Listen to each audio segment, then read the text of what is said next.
Don't forget to like and subscribe. Hello there. I just finally finished the Hotel Transylvania series, so Hotel Transylvania 3.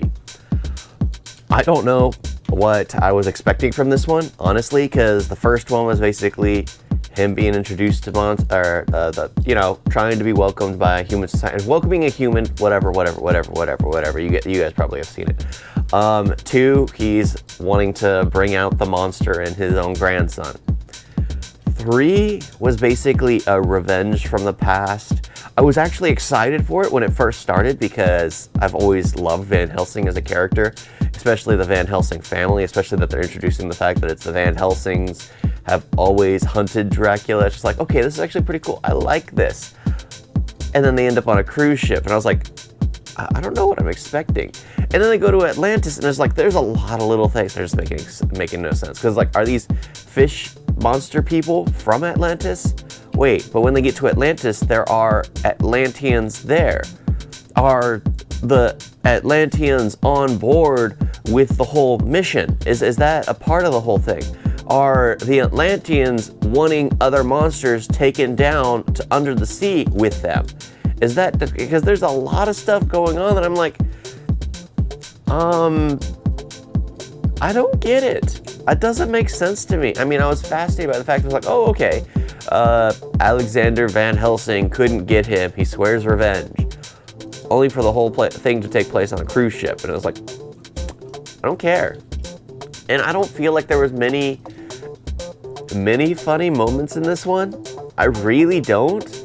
I mean, it was fun to watch, very family-oriented, but it's just like, in my mind, there was no real story going anywhere. There was nothing really there. Dracula felt alone.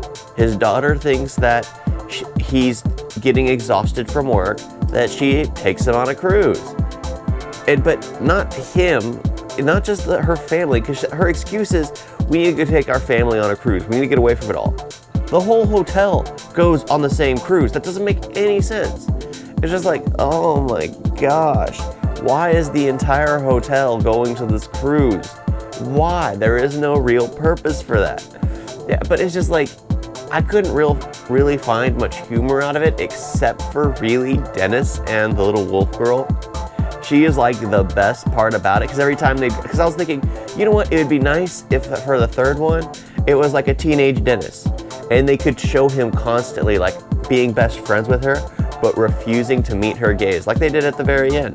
Because she keeps trying to lock eyes with him, but he is never meeting her gaze because he knows, just like she does, that they're gonna zing immediately, and he wants to avoid that. Cooties and whatnot. But it's just like, that was the story right there. That was it. I didn't care about Dracula zinging with someone. I mean, that was just like, you just introduced that you only zing once. And then in my mind, I started thinking all depressed, because it was just like, he would have to tell Mavis that Johnny's gonna die in a few years. She's gonna be left alone again. Of course, she'll have Dennis, but she's gonna be alone. So she's gonna need to zing with someone else. And then in my mind, I'm just like, this is just, no. I mean, if you find maybe, who knows? Dracula's been without her for like 130 years. And he decides, and it finally took him that long to find somebody else. Just like, I don't know. I don't know. I'm not old enough to say I understand that mindset, but it still doesn't feel right. It just felt so wrong. I was just like, because he's marrying someone, and he's so old, so he's gonna outlive her in a matter of, the time's gonna fly for him. That she's gonna end up dying off, and he's gonna be alone again, that he's gonna end up singing with someone else. And then you start thinking about it that way. It just seems dirty. It just seems very dirty. And they made it seem like this great thing. And now it just seems, at least in my mind. That's where my mind went. I started looking at all this stuff, because it just became depressed, because when they were talking about you only zing once, and then he zinged, and it started making me feel, it's just like, is he gonna talk about how Johnny's gonna die? Is that how he's gonna rationalize it to Mavis?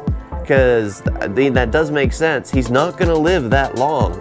she's already 100, and, I guess almost 30. Yeah, and Johnny's like in his 30s, and he's gonna die off. He's gonna die off in a few more years. And, yeah, he's gonna. So it's just one of those things like, oh, okay, this is starting to make me look at the negatives of this all. And yeah, of course the Alexander Van Helsing looked creepy when he made himself the real enemy, the great grandpa of his. Yeah, it's just like there's a lot of little stuff going on. It's just like, this doesn't make any sense. This doesn't make any sense, and I like things to make sense. There is no real drive here, because it's just like, why is the entire hotel there? The hunting of monsters. Why would you use this cruise ship? Why would you take any detours? You have them all there. Drown the whole thing. It's just like, there's a lot of little stuff that are just like, you're just trying to pad the script at this point. This is one of those that probably should have been done as like a special, where it's only like 20 minutes, 30 minutes long. Yeah, those specials for animated series. It's a weak ending. However, I loved it just because they said the name Van Helsing, because it made me think of the better Van Helsing stories, the Helsing stories. Yeah. Thank you all for watching. Talk to you next time. Toodles.